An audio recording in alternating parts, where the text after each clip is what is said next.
Hello again, and welcome to Unit 3.2. We are finishing up Love and Hate in this unit. Hopefully you have loved it and not hated it so far. Haha, right? Very funny. Anyway, this unit, the terms to know are metaphor and simile. Look them up, learn them, live them, love them, whatever. The reading assignments, they are posted here. Now this might look like a lot, but most of them are fairly short. I think the longest one this week is The Yellow Wallpaper by Charlotte Perkins Gilman. So there's not a ton of reading. The list looks long, but each of the requirements, each of the readings are not very long. Posted some interesting supplemental texts here, a couple for each. A couple for several, a few of the readings anyway. Yellow Wallpaper, Shakespeare's Sonnet 130, Duns the Flea, those winter Sundays. So some kind of fun things, some supplemental text that you can read next to, or have read to you some of these readings for the week. So I just wanted to point that out. And the discussions are also open for business, continuing to talk about love and hate. We're talking about imagery and figurative language this unit in some of the readings, how they're used to express the ideas of love and hate. And in the other, we are talking about the four loves and literature. So the four different ways that the Greeks conceive of love and how those things are manifest in the literature that will be, or the readings for this unit.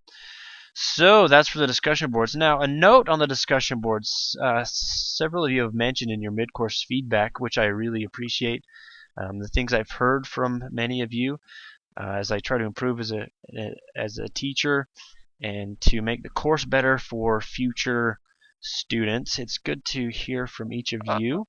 So I appreciate you giving your feedback. If you haven't done that yet, you can do so on this link. I will take that. Whenever you're willing to give it.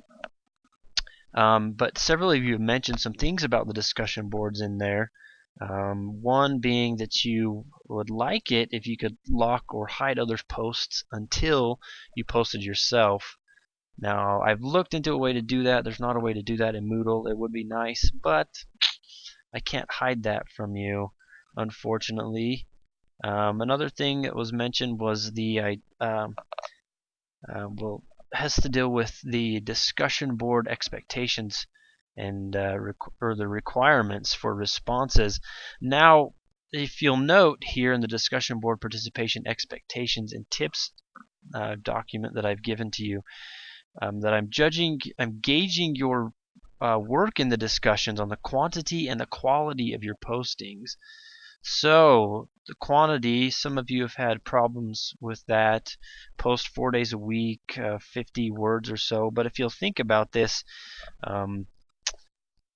our units extend for 9 days, and we are not meeting in a real-time face-to-face environment. So the only way that I can gauge your participation in the course is if you check into the course and you participate in the discussions.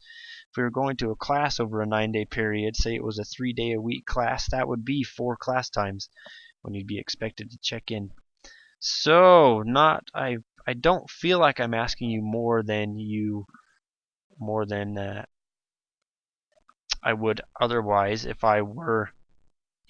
this were a face-to-face course. But because it is not face-to-face and we don't talk to each other, your participation is a lot of writing. So it's a writing-intensive literature course. And anyway, so that's the quantity of your postings. Also the quality, that refers to the content.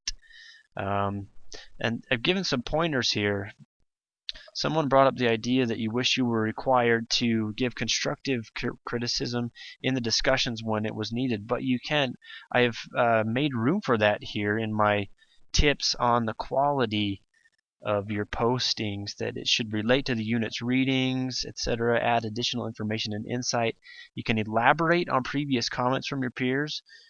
Don't just say I agree, but elaborate. Why do you agree? Why is this good? Why is this bad? You can respond to specific things. You can argue back and forth about the things that we've been discussing in the course, because you all have different opinions. You don't always have to agree. I would expect you not to always agree, in fact. So now you could also present explanations or concepts or methods to help fellow students, present persuasive reasons for or against a topic.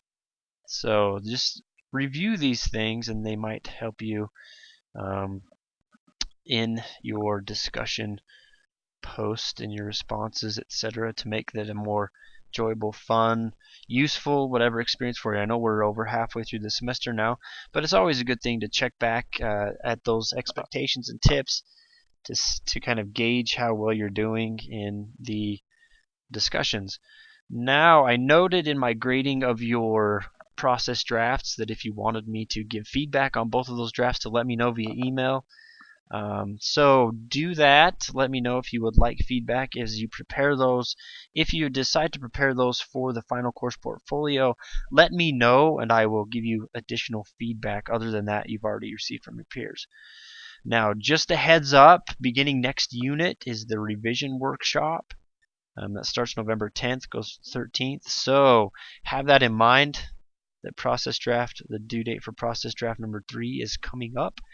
Keep that in mind. And that's really all I have for you now.